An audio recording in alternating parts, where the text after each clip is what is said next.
Good morning, listeners, and welcome back to the Morning 4 podcast. It's Tuesday, August 13th, 2019, and I'm your host, Katie Parsons. If you noticed, I took yesterday off because yesterday was kind of a big day in our house. It was the first day of school for 4 of my 5 kids, so they had on their new outfits and we had to take pictures and ride our bikes to the school. And except for my son, he started middle school, so he rode his bike with his friends without us to school. But we did, of course, get those pictures before he left the driveway. Of course, we can't miss out on those. My littlest, Tegan, is 4, and she doesn't start her preschool for a couple more weeks. So at least we've got one more little one running around, and I'm sure that day might be a hard one, so stay tuned. I will try to be as upbeat as I possibly can on Tegan's first day of preschool. But I took the day off from the podcast because there was so much going on with getting 4 kids properly off and back to school. So if your kids are getting ready for back to school, I'm sending all my good vibes that they have a wonderful year, whether they go off to a school somewhere or whether you homeschool them. I hope you all have a wonderful year. So with that in mind, let's go ahead and get started with Tuesday. It is T-shirt Tuesday.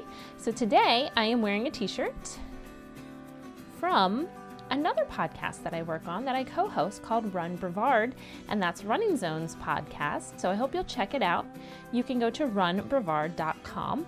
And if you'd like to see my t-shirt and you're listening right now, make sure you head to the Morning 4's YouTube channel to look at today's T-shirt Tuesday and every Tuesday. So let's go ahead and get started with our Morning 4 with Number 1.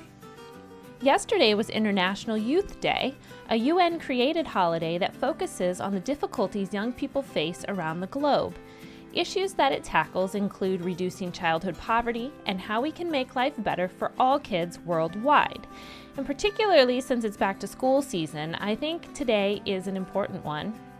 I think sometimes when we think of children in need, we think of, kids far away who may be struggling with disease or living in poverty or other issues that we don't deal with that much here in America.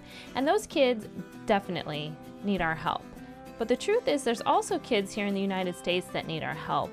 13.1 million of children in the U.S. live in food insecure homes, which basically means that they and their families don't have access to enough nutritious food to lead healthy lives. I know in our county, Brevard County, here in Florida, we have the Children's Hunger Project, which is a backpack food program that is entirely privately funded. It relies on donations and volunteers. And they pack up backpacks for kids to take home on the weekend or in the evening so that they have food, not just meals at school. So on International Youth Day, I encourage you to find a youth organization that matters to you, whether it's here in the United States or abroad, and donate some time or resources. Number 2. Well, today is a day to celebrate being left-handed. It's International Lefthanders Day. Here's a short list of left-handers. U.S. Presidents Barack Obama, Harry Truman and Ronald Reagan, Jimi Hendrix, Oprah Winfrey, Julia Roberts, and Lady Gaga. Supposedly, Alexander the Great was a lefty, but there's no definitive evidence on that. How many of my listeners are lefties? Chime in on our social media or leave me a comment on YouTube. Number 3. Today's feel-good news item is sourced from the Washington Post.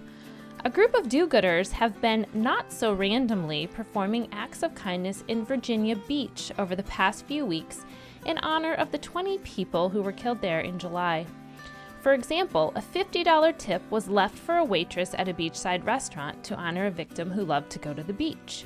A $100 gift card to a local restaurant was given to a Navy veteran and his wife in honor of another victim who was a Navy veteran. The group that's performing these acts is called the Honor Network, and it's helmed by Robert Maher, who was first inspired to perform random acts of kindness after a friend was killed in the September 11th terrorist attacks. At the time, Maher was a fire commissioner in New York City. He says, "I didn't know when, I didn't know how, but I knew after that I wanted to do something to make a difference." He is driven to areas affected by mass shootings, usually with his wife and a few volunteers, and he's been to places like Las Vegas, Parkland, Florida, Santa Fe, Texas, Pittsburgh, Thousand Oaks, California, and more in the wakes of various mass shootings. Of the work he and his group do, Maher says, "We are not independently wealthy by any means, but we believe this is an investment in humanity." Number 4. Well, that is a great way to spend time and money under very unfortunate circumstances. But Mayor's kindness is certainly making a difference. And what it does make me stop and think about is my own life and how truly blessed I am. So on that note, let's launch into today's affirmation. Repeat after me. My life is blessed. Today I will move forward with gratitude. That's all for this Tuesday episode of The Morning 4. Have a wonderful day, and I look forward to seeing you back here again tomorrow.